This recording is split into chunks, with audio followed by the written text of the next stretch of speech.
a number of different recordings and you will have to answer questions on what you hear. There will be time for you to read the instructions and questions, and you will have a chance to check your work. All the recordings will be played once only. The test is in 4 sections. At the end of the test, you will be given 10 minutes to transfer your answers to an answer sheet. You will hear a woman called Mrs. Reynolds being interviewed by a police officer about an incident she saw the previous evening. First, you have some time to look at questions 1 to 5.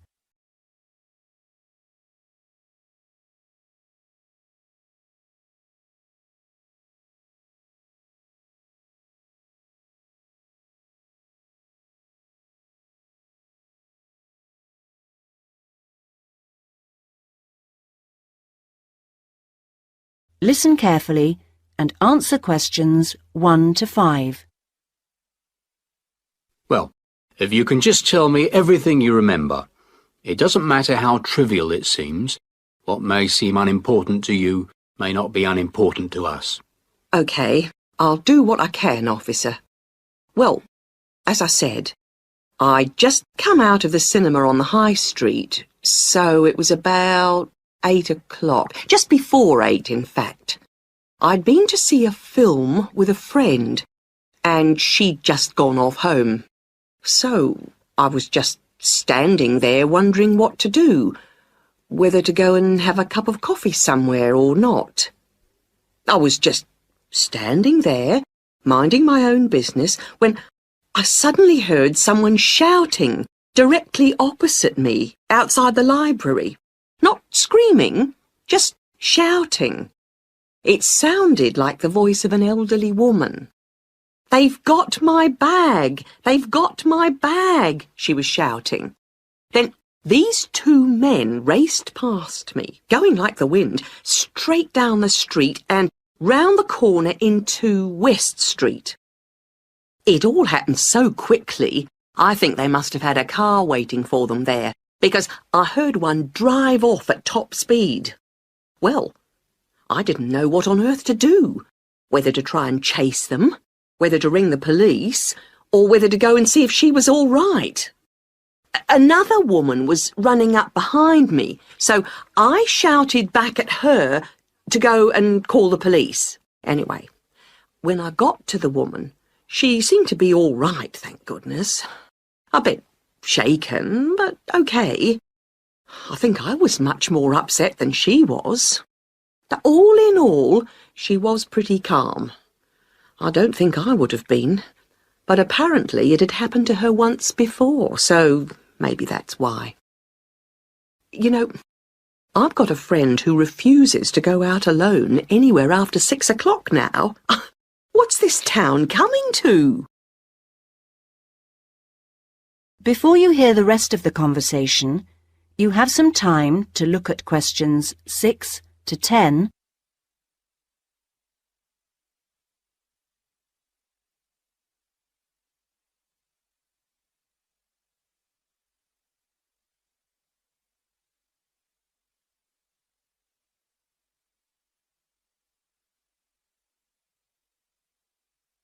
Now listen and answer questions 6 to 10.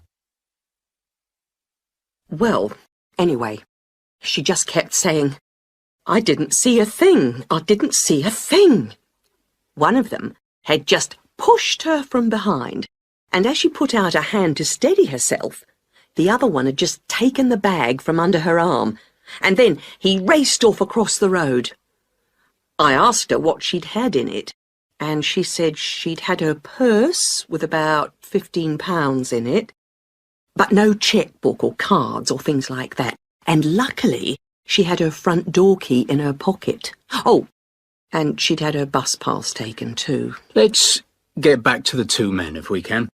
Just tell me everything you can remember about them. Well, there was a younger one and an older one. Well, let's start with the younger one, shall we? Well, age first then. He only looked about 17, not more, something like that. Neither very tall nor small. Sort of slim build.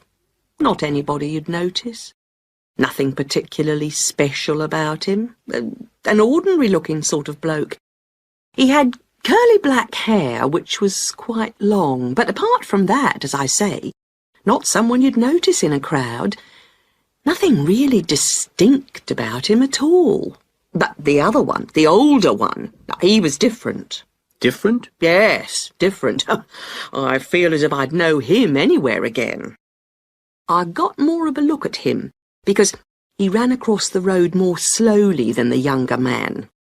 I remember being surprised, because he was quite a bit older than the other one. I'd say about 35. Funny, because you don't think of people of that age snatching handbags in broad daylight like that, do you? He was quite a bit smaller than the other man, and medium build. What did he look like? You didn't give the officer much information last night. Well, I did get quite a good look at his face. No beard or moustache, clean-shaven, and quite smart-looking, really. He had light brown hair cut very short, a sort of army haircut. And there was another thing. Thinking about it all last night, over and over again, I'm almost sure he had a small scar on his chin. Now, I didn't tell the other policeman that last night, but in my mind, each time I see his face, I can see one. A scar on his chin? That could be important. Thank you, Mrs. Reynolds. You've been really helpful. If you really think you'd recognise him again, then what we'd like you to do later this morning, if you can, is to come down to the police station and look at a few photographs for us. See if any of those ring a bell. That is the end of section 1. You now have half a minute to check your answers.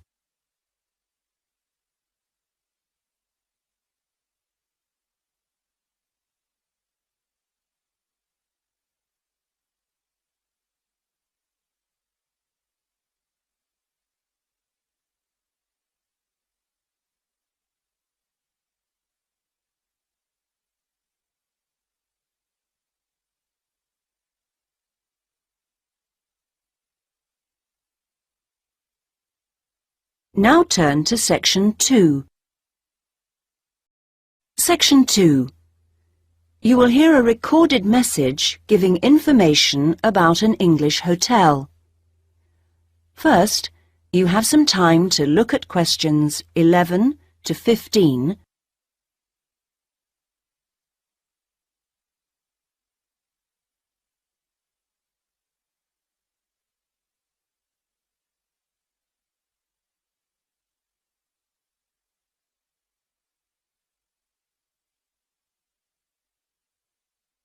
Now listen carefully and answer questions 11 to 15.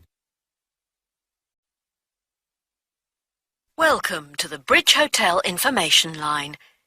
The Bridge Hotel is part of the Compact Group, which is a large association of family-owned hotels offering a warm, friendly atmosphere and high-quality service at competitive prices. All of them cater for a wide range of people, from business to leisure clients. Set in a quiet residential area on the attractive outskirts of Belford, about 3 miles from the city centre, the Bridge Hotel is a popular choice for conferences. After recent refurbishment and expansion, it now has 25 double rooms and 20 singles. All 45 are en suite, with TV and coffee and tea-making facilities. The Bridge Hotel is set in 3.5 hectares of grounds, with an open-air swimming pool and 4 tennis courts. There is also a newly opened gym with fitness suite, which is considered one of the best equipped in the area. Non-resident membership is available. We have a fully licensed restaurant for residents and non-residents, which provides a wide range of dishes with a particular focus on dishes from around the world. For the discerning business customer, We have designated business rooms with phone links allowing full internet access. Our conference facilities cater for up to 200 delegates, and we are able to offer transport to guests to and from Birmingham Airport at a small extra cost. Before you hear the rest of the message, you have some time to look at questions 16 to 20.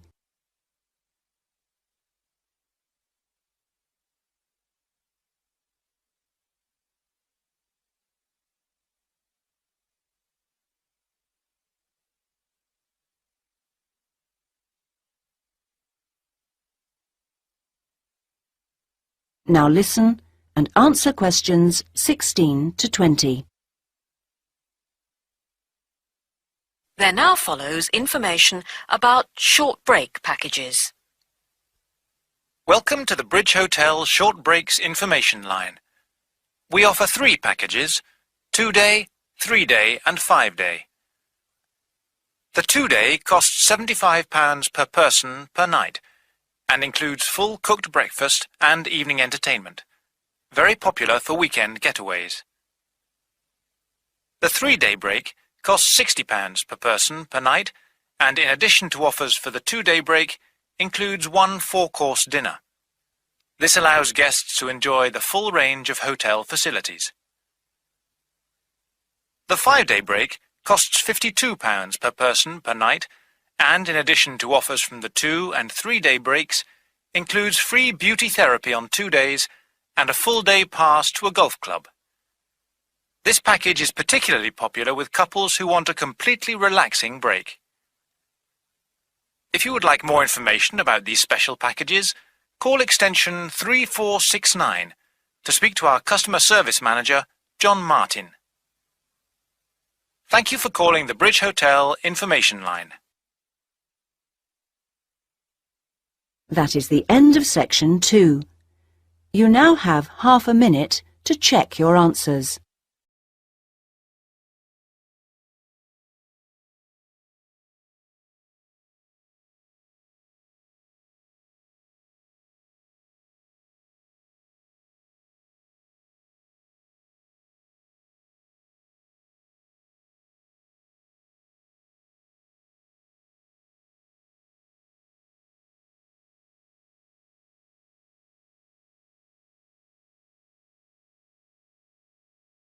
Now turn to section 3.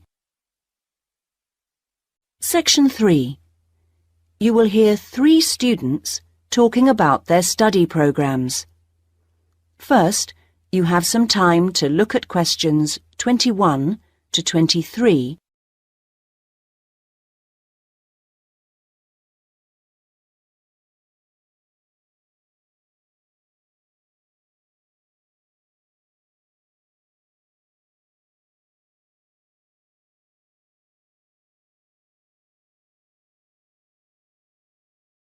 Now listen carefully and answer questions 21 to 23. Hi, Elaine. I was hoping I'd see you here. How are things? All right. You? Not bad, but I'm beginning to worry about that assignment. What, the one on theory and practice? Yes. When's it got to be in by? Next Thursday. And I just can't get to grips with it. Yes, it's a tricky one. I'm hoping to get down to it over the weekend. I'll tell you what, there's Dinah. Let's see if she has any pearls of wisdom on the subject. She took the theory and practice option last year, didn't she? And got an A+ for it, I think. How does she do it? Oh, let's ask her. Hi, Dinah. Hard at work? Not exactly. The lecture's just been cancelled, so I've suddenly got a free morning on my hands. Oh, that's lucky. You've met Neil, haven't you? Yes. We were just talking about the theory and practice assignment we've got to hand in next. Can we just pick your brains a moment? How far have you got with it? Well, still at the reading stage, really. Are you? Well, one bit of advice I definitely give is not to spend hours wading through that massive volume by Jesperson. It really isn't very helpful. I think the only reason they keep it on the reading list is that the library has got so many copies of it. Personally, I found the essential source was Peregrine. Have you read her yet? Crazy? I don't think so. That's a great book. It must be on your reading list. Right. Another one I found very useful was the article called something like Practical Theories by... was it Williams or Willard? Yes, Willard. Also, if you want to look at case studies, that small book of Ron Brown's has got some interesting stuff in. You know the one I mean? Ron Brown. Yes, I looked for it in the library, but it was out on loan. Before you hear the rest of the conversation, you have some time to look at questions 24 to 30.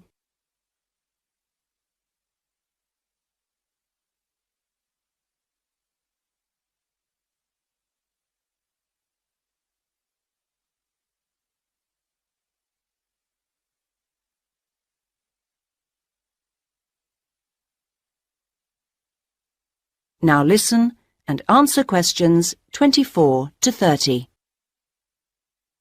Yes, it's a very popular book. Did you try the recall system? The what? Don't you use the recall system? You should, you know.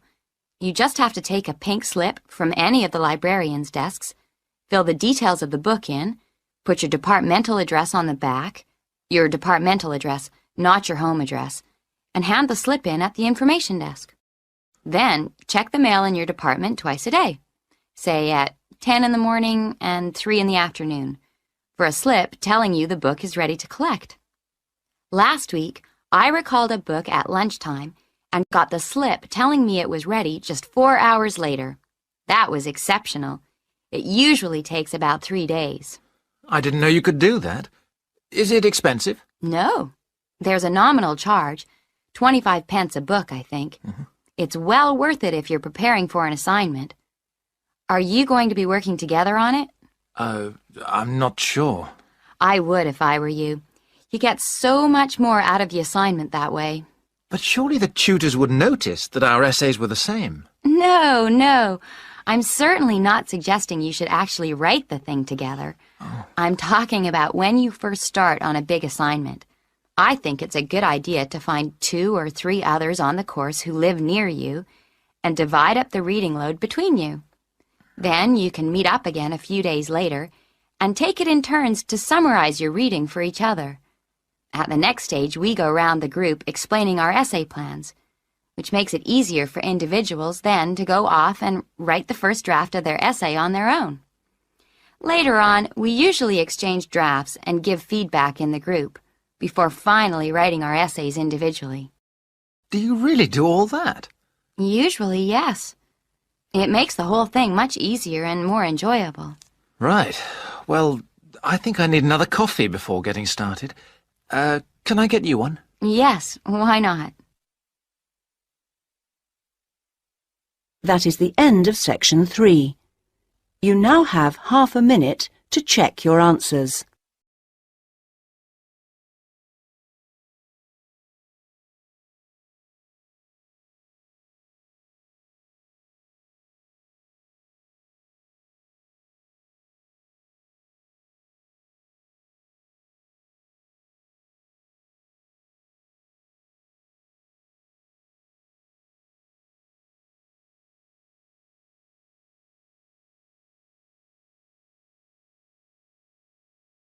Now turn to section 4. Section 4. You will hear a talk by a university lecturer in Australia on a type of bird called a peregrine falcon. First, you have some time to look at questions 31 to 40.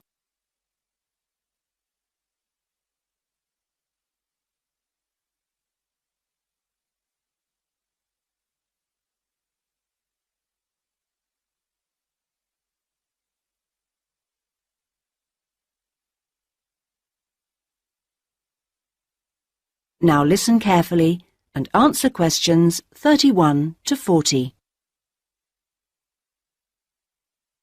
I'm Professor Sam Richards, and I've come as the 3rd guest lecturer on this course in Australian birds of prey. My job is to keep a watchful scientific eye on the state of Tasmanian peregrines, So I'll start by giving you some background to these magnificent birds of prey before I speak briefly on my own project. Peregrine falcons are found on all continents with the exception of Antarctica, so don't go looking for them at the South Pole. They're found almost everywhere in Australia, and it's interesting to note that the name peregrine implies that they're wanderers, that they move from place to place following the seasons, and indeed in most parts of the world they're migratory birds. But not in Australia, however, where they prefer to stay in one place. They're known to be the world's fastest creature, and they have been tracked by radar diving down towards the ground at 180 kilometres an hour. However, a number of textbooks claim that their flight speed can go as high as 350 kilometres an hour, so there's still some dispute about just how fast they can actually fly. Female peregrine falcons, like all other Australian falcons, are larger than their male counterparts. In fact, the female is almost a third larger than the male in the case of peregrines. While she stays close to the nest to protect the eggs and the young chicks, the male is mostly occupied looking for food. Peregrines typically lay 2 or 3 eggs per nest, and after the eggs have hatched, when the chicks are about 20 days old, they start to fly. So they fly at a very young age. By the time they are just 28 days old, they've already reached full adult size. In other words, they're fully grown. Soon after this, at about 2 months after hatching from the egg, they leave the nest for good. From this point on, they're on their own. Unlike their parents, which have learned how to hunt, the young falcons are not good at feeding themselves, and so during the first year about 60% of them die. Once the birds have managed to live to breeding age, at 2 years old, they generally go on to live for another 6 or 7 years.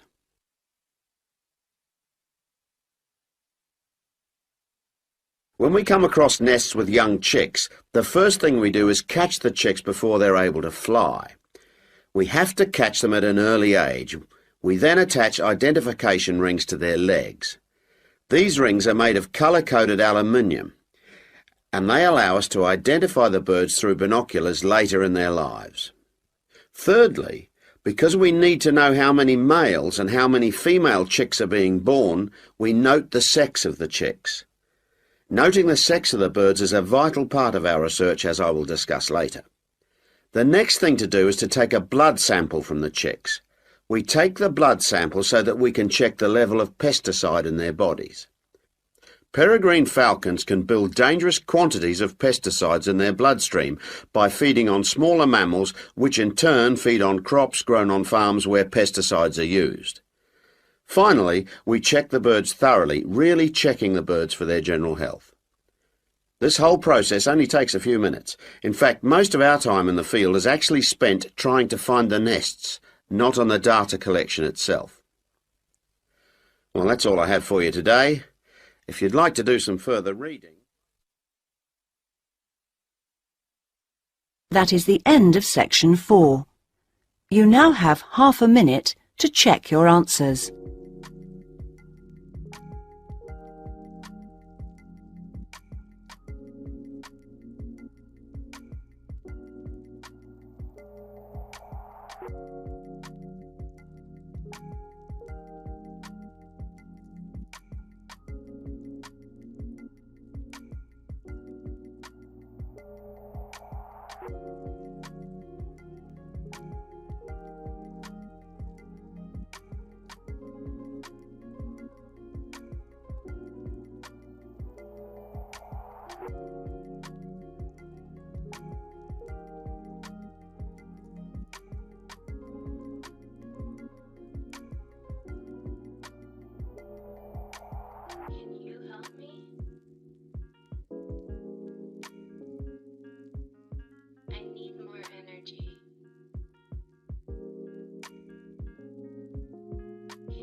In